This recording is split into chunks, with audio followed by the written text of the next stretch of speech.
Many reports have focused on the Israeli internal debate about the Philadelphi Corridor, and whether holding on to it is essential to prevent Hamas from rebuilding its power in Gaza. However, Israel's decisions are not coming in a vacuum. Hamas also is demanding to control the border with Egypt. Hamas controlled that border since 2007, and it used it to build up an unprecedented rocket arsenal. It used this arsenal to carry out the largest massacre of Jews since the Holocaust. It stands to reason that the control of the border was a key ingredient in Hamas' strength, and this is why it wants it back. An article at Iran's IRNA state media is clear on this.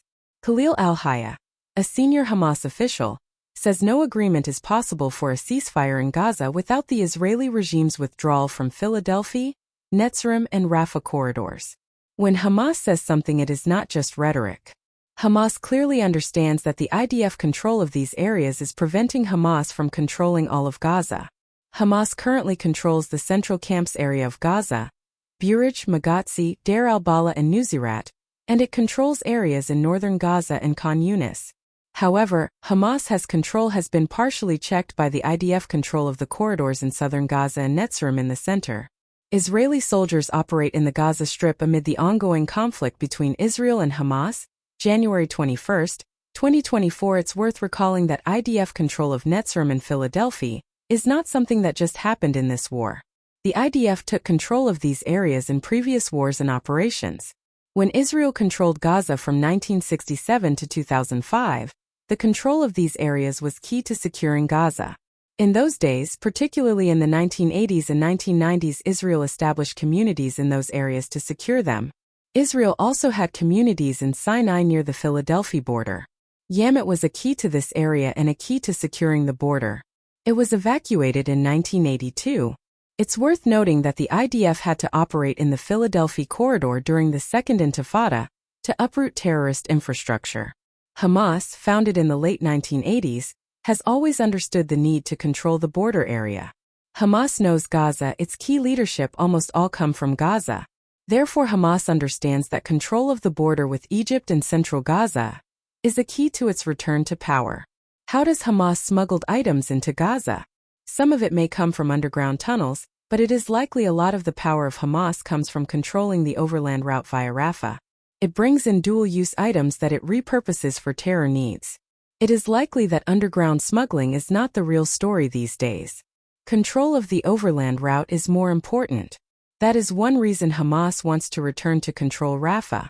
Hamas knows that an internal debate exists in Israel about holding on to the Philadelphi Corridor. It exploits this and uses language that is designed to sow internal discord. For instance, it accuses Israel's leadership of seeing the corridor as more important than Israeli captives. The fact is that it is Hamas that sees this area as more important. It is Hamas that took hostages. It is Hamas that used the border area to become stronger and launch a genocidal attack on Israel. It is Hamas that murdered the hostages. Stay updated with the latest news. Subscribe to the Jerusalem Post newsletter. Subscribe now. In Israel, the debate is whether having military units on the corridor route is essential. Some think Israel can return to the area. Others think that monitoring can be done remotely. History shows that generally this is not the case. After 2005, there was also supposed to be a mechanism to monitor the border. The EU was supposed to have a role.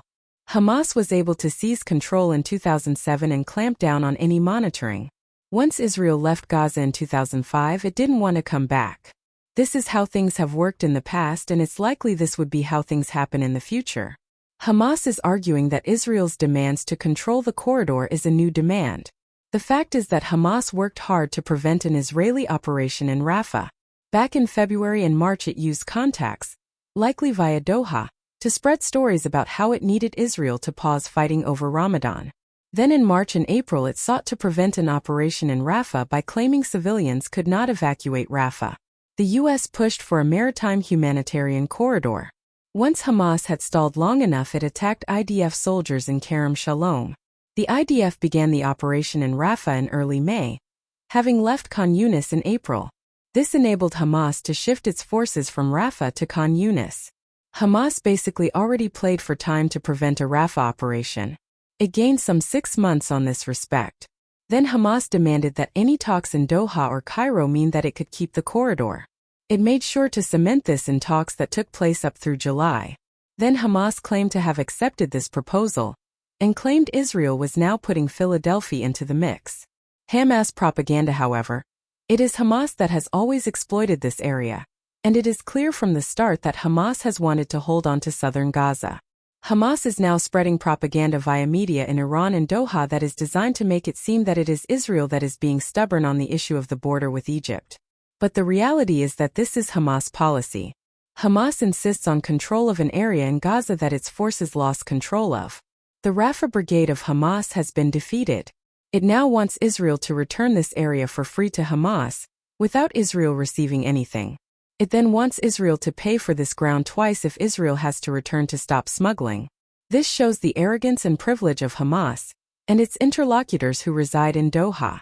The Hamas officials in Doha are being told to insist on control of Philadelphia. The IRNA report makes this clear in a roundabout way.